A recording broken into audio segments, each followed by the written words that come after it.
I'm a forester by training. I did the technician diploma, then I studied in the Native American Forestry program in Flagstaff, Arizona. And in one of my labs, we were studying the quality of a tree. And in trees, it was in Ontario when I was doing my training, our technician, our prof had all of us forestry techs lined up on the road, and there was a tree, I think it was a yellow birch. I was about 19 at the time. And the prof was saying, okay, what do you guys think that is? Is it a 1, a 2, or a 3? So 1 being a very high valuable tree, lots of lumber, lots of clear wood. A 2 being, yeah, some great lumber, but some pulp. And a 3 would be like a pulp tree. It's not as much value.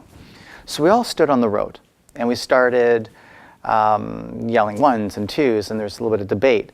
And the prof went and looked at us, he says, you're all wrong. And we were kind of like puzzled. Well, what do you mean? He says, not one of you got up to walk around that tree to really understand what it looked like on the other side. And so my challenge to Canadians is to walk around the Aboriginal tree, to understand what a community looks like. And when you have a better understanding, you can have stronger relationships and stronger outcomes as a result. So my challenge is get up, get out of your office, get out of your building, and walk around the Aboriginal tree. It'll enrich your life.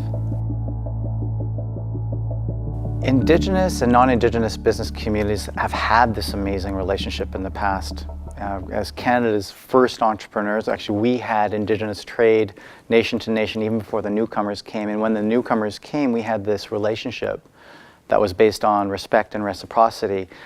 Indigenous people, we knew business, we knew trade, we knew the quality of product and what it would fetch. And that had global implications. So the task now is to create that, again, in a modern context where Indigenous peoples have business opportunities and are developing businesses to contribute to the economy in a way that they see fit in today's modern context.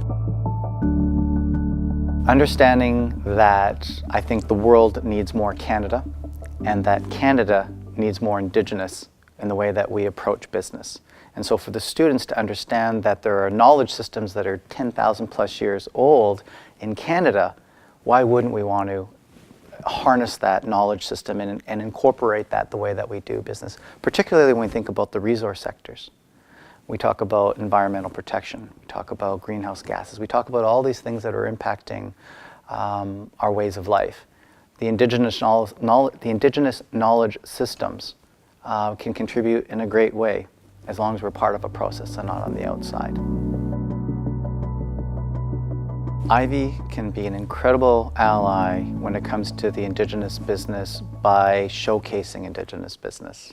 As an Indigenous person going through a program, I would love to see entrepreneurs that look like me, because it gives me strength to know that I am represented in the business world. And it also creates opportunity for non-Indigenous students to understand and learn from the Indigenous entrepreneurs by showcasing them in your case studies.